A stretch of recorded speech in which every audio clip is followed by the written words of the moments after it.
All right, we're live. We're good. How are you doing today? Good. How are you? I'm doing delicious. It's my favorite adjective right now. Okay. So if you could please introduce yourself for everybody. Who are you? What do you do? So I'm Claudia. I'm a therapist and a licensed clinical social worker. Licensed clinical social worker. Mm-hmm. What does that mean? So that just means I'm licensed with the state of Florida to have a private practice. Okay. Yeah. How's that like with COVID? Like, do you have like an actual standalone office, or is everything like social distance? Everything's telehealth. So some private practices are offering in-person sessions, but mine is just strictly telehealth. So it's like the new wave of the future with COVID. So it's like FaceTime, basically? Okay. Yeah, so That's I'm in cool. my office, you're in your home, and we do our thing. That's convenient. Yeah. I like that. Yeah, it makes it more accessible for sure to a lot of people that can't drive or with gas prices, things like that. So it's been really beneficial, especially with everything going on right now. Cool. Yeah. So let me ask you this, like, what led you to be a therapist? Like, is that something you've always wanted to do? Is that something like your parents did? Like, how does one want to be a therapist or decide to be a therapist? So it came from, I think, just a long history of like always wanting to help people. And not only that, but I think being that person that everyone always comes to, right? So you end up being the one that everyone tells you their life story. They want your advice. They want you to hear them out. And then it just it turned into like a passion. And then from there, working in the field, helping different people in different settings led to me wanting to just make it like my main goal. So that's where I kind of transitioned into doing my own private practice. So you're that go-to friend, like all the girls. Yes, like, always. girl, let me tell you this. Line, Right? Let me tell you what this guy did. And you're like, man, I should just get paid for this. Yeah, like, for sure. if you're coming to me for advice, pay me. Well, I love it, so makes sense. That does. Like, I'm definitely that friend too, especially for my coworkers and my friends. Everybody comes to me for advice, and maybe I don't know. Maybe I should have a second job. Be a therapist, yeah, right? On the side. Ooh, is it hard? Like, cause so it's like with therapy. So I did a couple sessions, and one thing I noticed is just I'm a very analytical person. And one thing I noticed with my therapy sessions that I had is the therapists, like, they don't tell you what to do. They just ask you questions to make you think and basically try to steer you to the answer without telling you the answer. Is that like... Exactly. Yeah? Yeah, so it's like a puzzle, and we're just kind of guiding you to where to put the pieces, but you're mostly doing the work. If that makes sense. So I'm paying you to make me do the work. Exactly. America. But I'm digging out the main things that you don't want to talk about, right? Because we have to go into the traumas, we have to go into things that you've gone through, we have to figure out why you are the way you are now. So it leads from all of your past experiences, your relationships with your family, your past relationships in general. So that's where my job is to kind of like yank it out of you when a lot of people don't want to talk about that. They just want the immediate resolution. Right. So that's where it gets a little harder and a little stickier. But the end result is worth it. So the person's like, they're really like shut off, like they in a shell, like they don't want to open up. So you got to break them open. Absolutely. Okay, make them feel comfortable. Is there a difference between a therapist and a psychiatrist? Yeah, so a therapist is like talk therapy, things that we see on TV, the couch, although not everybody has a couch. And the psychiatrist does medication. So if you feel like you need to get to that point, or if you're a therapist and you kind of come to that agreement, then you would see a psychiatrist for whatever it is, anxiety, depression, if you have bipolar, and they would prescribe the appropriate medications. Oh, okay. That's interesting. It's usually a doctor. Okay, cool. Or a nurse practitioner, either one. Do you deal with any, like, so for me personally, like, I feel like my friends or the household I grew up in, like, therapy was like for crazy people. Or some people, like, you don't need a therapist, you need Jesus. Go to church and you'll be fine. Is that something that you deal with or you see on a regular basis? Like, I feel like there's a lot of misconceptions with therapy and seeing a therapist. Like, it's frowned upon, it's like kind of taboo. Not too many people talk about it. But I feel like a lot of people do see therapy or they seek therapy. They just they don't talk about it to their friends. They don't let their family know. Like, absolutely. What are the misconceptions with therapists? Yeah, I think a lot of times with people of color, it's a lot of like you said, it's the stigma of like, you're crazy, why are you doing this? Why are you talking about what happens behind closed doors, right? Because I think as Hispanics, we kind of grew up with that same mentality. And I think for any minority population, that's kind of the mentality. is kind of just like we hush it behind and we don't talk about it. What I do like seeing now is that mental health is becoming a priority, right? Because with COVID, we have job losses, we have people losing their family members, losing their houses. It's a lot of different adjustments and life changes, and we're not used to that. Right. Because we're used to being in control. And this situation is completely out of our control. So I think now that mental health is making, like, it's really rearing, like, it's in our faces now, we're talking about it, we're accepting it. I think that's really cool, but yeah, I do see a lot of like, oh, I don't know if I'm ready, or oh, I'm fine, I'll be fine, I'll just talk about it with my friend, which is nice too. I'm not saying your friends aren't, the person to turn to. Right. But sometimes you need to dig a little deeper than the surface stuff. And your friends don't really know how. Right. They might pass judgment too and gossip, and you don't want to do that. Right, or they might just lead you the wrong way, so right. You never know. Another thing I noticed, so I have a good friend of mine, him and his wife are black, and they're trying to seek therapy. They were trying to find a black therapist. And one thing I found looking online is there's not a lot of colored people therapists out there. There's not a lot of Spanish therapists, there's not a lot of black therapists. It's predominantly like a white field. Why do you think that is? It's just the stigma.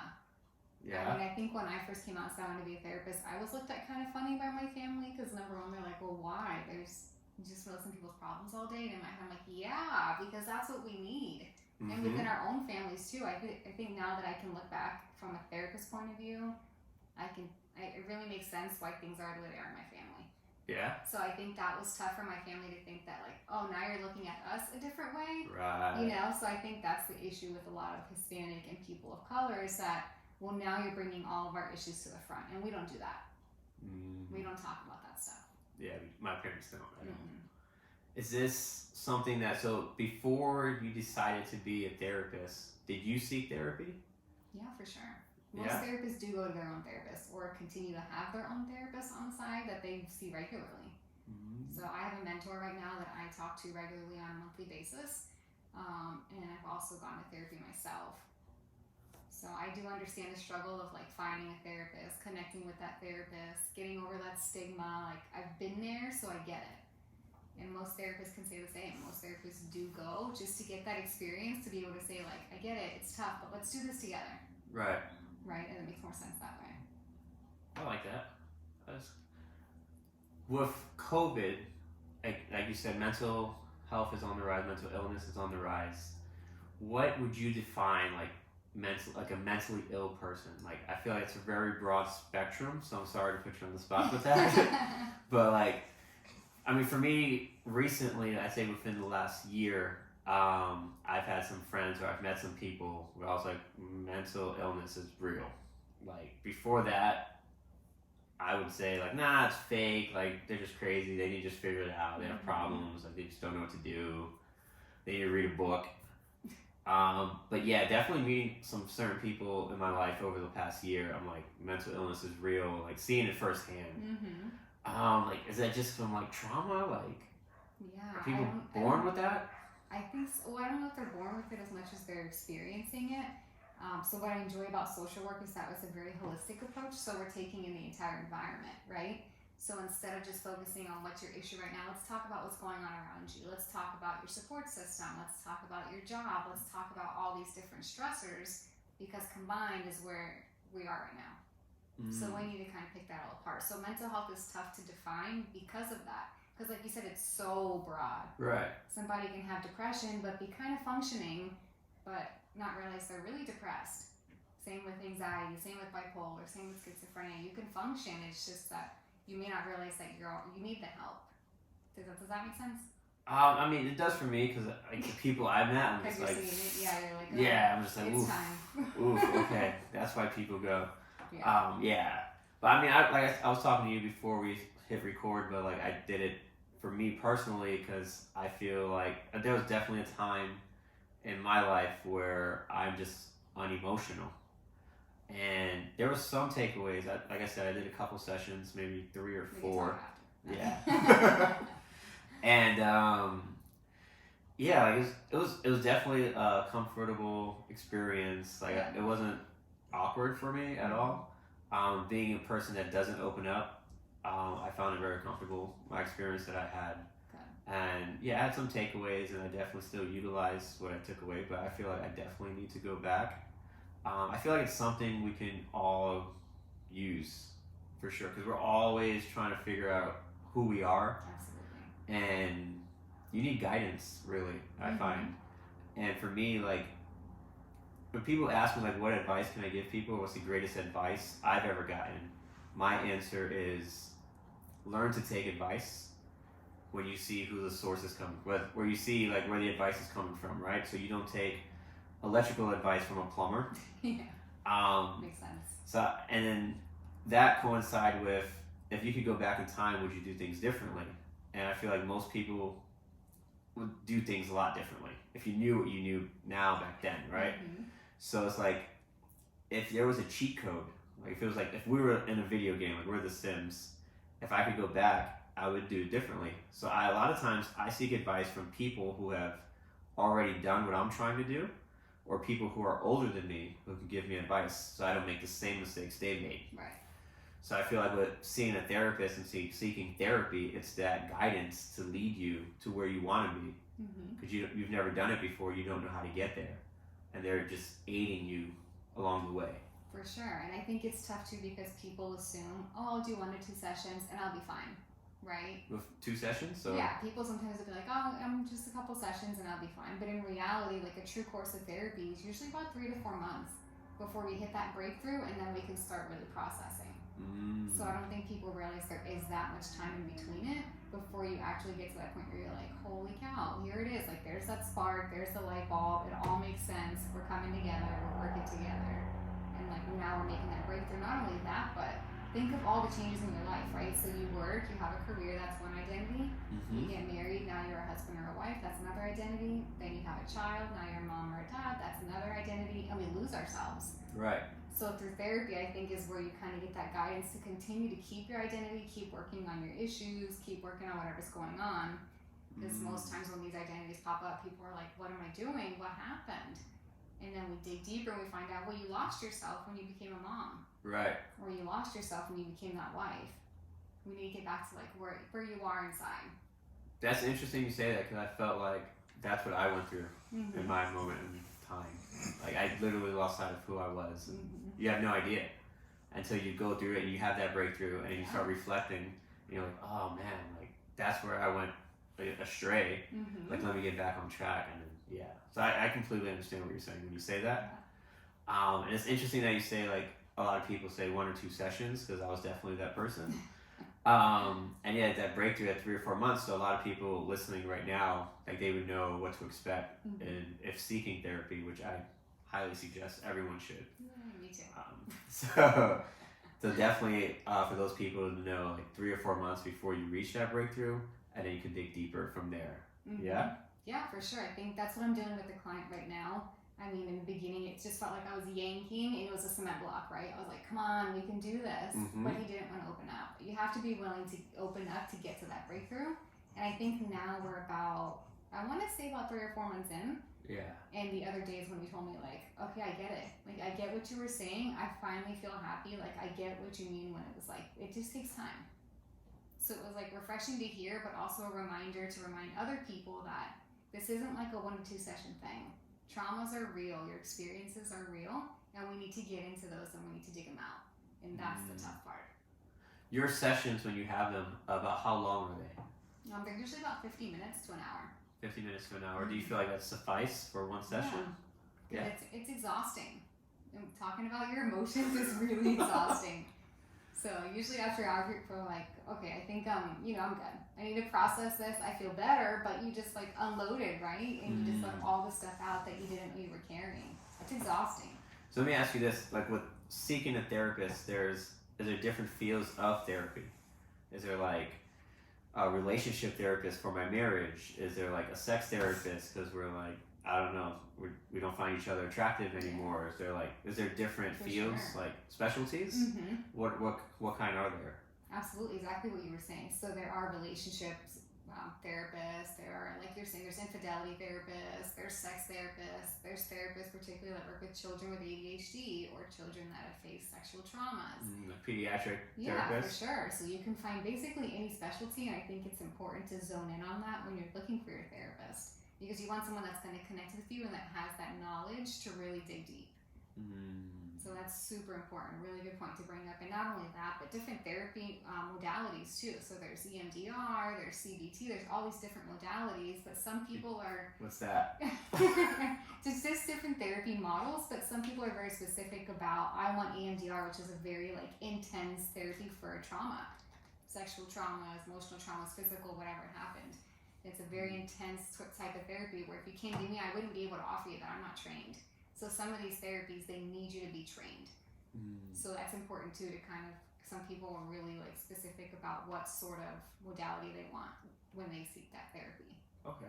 So if not, just look for your specialty that you want, whether it's relationships, whatever you said. All right. So to be a therapist, what does one have to do? Like, what was your journey to get to where you are now? Right. Lots Obviously, of there's some school. schooling. Lots of school. What type of degree are we talking about here? So you can do you can get your degree in psychology, you can get your degree in social work. I've heard of different people going different routes, but then kind of steering towards psychology or social work towards the end. I went for my bachelor's and my master's. So for therapy, usually you have to at least have a master's. And then I went for my license to be licensed with the state of Florida to have a private practice. So it is quite a bit of schooling, but it's worth it. I mean, you learn a lot, and then I can turn this into helping other people. So that's really my main goal. Nice. Yeah. And we were talking earlier. You said you did some social work, right? Mm-hmm. What was that like? I loved it. Like dealing with families. I loved it. Yeah, I did. After my undergrad, I worked in the psych hospital for a year. That was exciting. I saw a lot of things. I learned a lot of things. Okay. And then with my master's, I went into hospice. So I did that for about, I want to say like 7 or 8 years, all in all, with my internship included. Loved it. I did it in the homes, I did it in the nursing homes, I did it in the inpatient setting, saw a lot of things, learned a ton, loved it. It's such an amazing experience and eye-opening for end of life especially, so I think I understand grief a little better and loss, which is nice. And then now more so just focusing on therapy. So I work with an agency that does therapy and provides therapy. And then I also have my private practice. Nice. It's interesting you said something. So let's dig deeper into like the grief therapy. Like, explain it to me, because a lot of people haven't. Me personally, I've had loss in my life, but no one that I've been like extremely close to. So like, if I lost like my mother, let's say, like, what emotions or what type of therapy should I seek? I would just specifically look for like a grief therapist. Because it's not for everyone. But what would we go through? Like, we're gonna process all those emotions, because when someone dies, you're gonna probably go through everything that you remember with this person, whatever your experience was, whether it was good or bad. Sometimes it's not good, so that's where it gets tricky, because now you're grieving, but you're not really sure why you're grieving, because it was a negative experience with this person, or there was a trauma connected to this person. So it's a lot of, it can look like anything. Some people grieve and it's perfect. It's by the textbook. You're going through the 5 steps. It's perfect. What are the 5 steps? Do you know? You're putting me on the spot. Yeah, I had a family member pass away what, a year ago? Maybe 2 years ago. I didn't grieve. Like, I didn't grieve. I said grieve. I didn't grieve. I was close to that person for a few years, and then we were distant, and I was just like, okay. And to me, that's normal for me, because I know who I am. Exactly. And I was fine with it, and I just moved on. Does it just depend on the person? Absolutely, yeah. Because I kind of felt like some people who knew me felt like they made me feel guilty. Like, what do you mean you're okay? Yeah, everyone grieves different. Some cry, right? Some people get really upset and depressed. Others can function and they understand that that's the life process, and this person reached the end, and that's the way it happens, and they're okay with that, and they're accepting. Yeah. So it's different for everyone. I don't think you're weird for not crying. Thank you. Thank you for making me feel not weird. You're welcome. Okay, so let's go to, like, we went through your schooling. If I wanted to tell someone, like, they need therapy, I don't want to, like, just be completely blunt and hurt their feelings. How would I go about informing someone, like, they should seek therapy? I would just say it in the sense of like, hey, I think this is something beyond my expertise that maybe talking to a therapist or someone with experience can probably help you a little better without sounding like you're crazy. You need to talk to someone else because this is way above me, you know? Yeah, kind like, of thing. you need to see a therapist, yeah. Yeah, just kind of saying like, hey, I think this is just a little like above what I can provide. Okay. Yeah, so it might be beneficial to talk to someone that can help you. I like that. Definitely, I might be a little harsh when I tell people stuff like that. So I definitely try to be softer around the edges. Right. So I'll take that. I'll use that. Yeah. Keep that in my Let pocket. me know next time, text me. Yeah, I'll send them your way. Actually, I'm like, Yeah, yo, there you go. I know someone. You need to talk to them because There you I don't go. have the answers for you, but she does. Mm-hmm. All right. I like that. I just lost my train of thought, so it's cool. I really lost my train of thought. This That's is like okay. this is a first for me. Well, how about this? Let's talk about another misconception that I've seen a lot is that therapy is so expensive, which is one of the reasons that a lot of people won't seek it.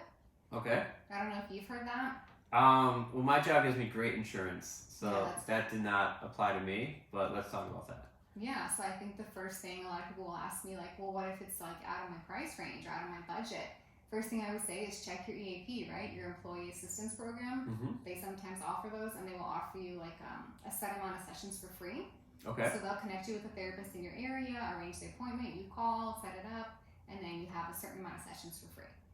A lot of insurances do cover mental health, especially right now with how big it's becoming. There's also the websites like BetterHelp, Talkspace, all those teledoc websites that you can get on your own time, set up your own schedule. You can kind of pick your specialties like we were talking about, whether it's grief, relationships, Right. loss, whatever. And they offer per session rates, or you can do like a package deal. Okay. And then there's also other websites like openpathcollective.org that offers like lower rate sessions. Not saying it's cheap therapy, like you're not going to get quality, but I'm saying therapists that are offering more affordable like prices per session if you can't go through your insurance. And then a lot of therapists will do the reimbursement paperwork for you so you can submit it to your insurance if they're out of network. So that's another question to ask too, if you do want to try to get reimbursed for it later. It was hard for me to find someone in network when I went, and I had to drive a little out of the way. But I did find like a lot of therapists were like, this was before COVID though. I don't know if it's changed since COVID, but I found like a lot of therapists were like not in at least my network. Yeah. So I did have to drive like out of my way. Yeah, it's a tough part. But now with telehealth, it's like everyone's doing it. It's a lot of insurances are covering telehealth sessions, so it makes it so much more accessible as opposed to having to drive, 45 minutes to an hour out of your way. Now you sit in your bedroom and we can just do therapy this way. And then I feel like when COVID first hit, I saw online for like mental health. There was like hotlines where like if you couldn't afford it, or if you lost your job, let's say you didn't have insurance because you did lose your job, there was like a free hotline. Are you aware of those or? Yeah, we have one in Orlando. So if you just Google the National Alliance of Mental Illness, I think is what it's called, but NAMI, NAMI.org. Okay. You can look it up per state, per county, wherever you are, and they can connect you to different resources in your area for like low cost therapy or treatment if you want a psychiatrist for meds, things like that. They'll connect you with like community mental health centers. So it's a really great website, and it also gives you a lot of resources to like understand mental health. So if you were newly diagnosed with like, let's say bipolar, and you're like, well, what the heck does that mean, right? That's where you can kind of go, and it breaks it down into what it looks like, what to expect, what the symptoms kind of look like. Okay. So it kind of makes a little more sense. And then, like I said, they'll connect you with great resources, support groups, different therapists, different organizations, but in your area, which is what's nice. So bringing it local. Let me ask you this question. How young is too young for therapy? And I say that because going back to the stigma of therapists, there's parents out there who might have a child in, let's say, elementary school, and most would say like, they should seek therapy, but maybe the parent is stubborn or like, you don't need it because of the stigma. How young is too young? And what signs should a parent see in their child to say like, maybe I should take my child to see a therapist, at least like maybe a consultation, Yeah. right? I feel like I just had this discussion the other day. Yeah. Right, we just talked about this. I would say, I don't know. I think it just depends on the person because they might have gone through different traumas as a kid, I don't know. It really just depends what you're seeing. If you're noticing that your child's not the normal bubbly child that you're used to seeing, then yeah, definitely seek therapy. Why not? The worst that can happen is they can tell you, "Oh, nothing happened. I think she's fine." I like Or that. it can be like, "Oh, well, I think we need to do a few more sessions. Let's kind of get through this. Let's see how she reacts to it." And again, that's a specialty too. There's a lot of art therapists, play therapists that are specific with adolescents and kids. Right. So it's a very sensitive field, but definitely one that's needed.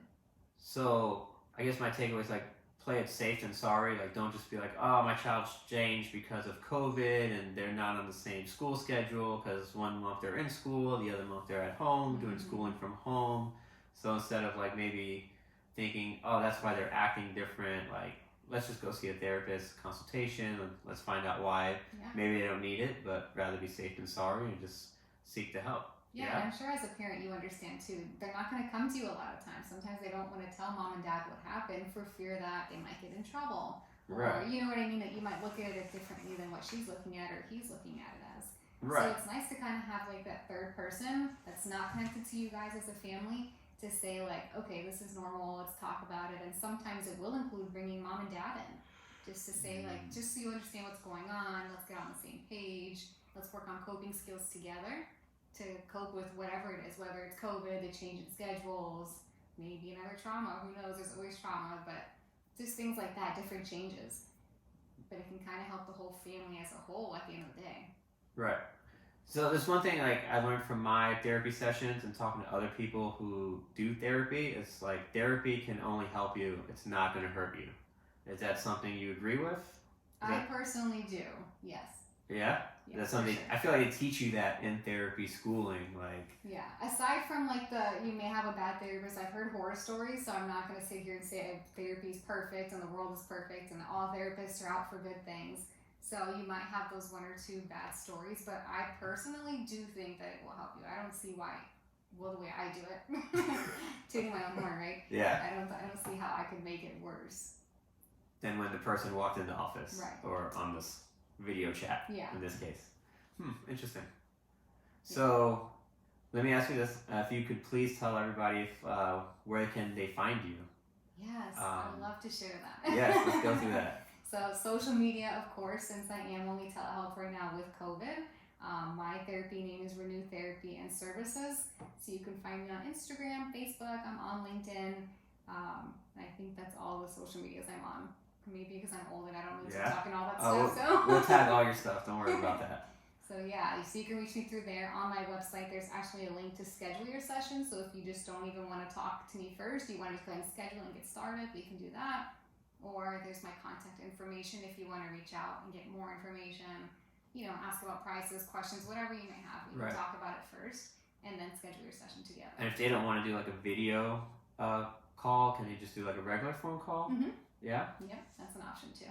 All right, cool. Yeah. Anything else you want everybody to know about seeking therapy? Oh, as it's we not close scary. this out? That's true. I feel like it's intimidating. It is. It can be very intimidating because most people are closed off with their problems and they don't want to share. Yeah. And then to share to a stranger, they feel like they're going to be judged. And from my personal experience, like therapists are great. They're very non-judgmental. But it is intimidating. It is. I totally get it. So, I talk about these misconceptions on my social media just so that you feel comfortable knowing I'm a real person. A lot of therapists are. We've gone through our griefs and traumas and experiences, but at the end of the day, our goal is just to help you. So just come in with an open mind, an open heart, and then let's get to work. Cool. That's how I feel about it. Well, listen, I don't want to take up too much of your time, but I do want to thank you for coming out. Thanks for having me. Sitting down. Claudia, everybody, thank you again. Thank you. This was fun. Bye.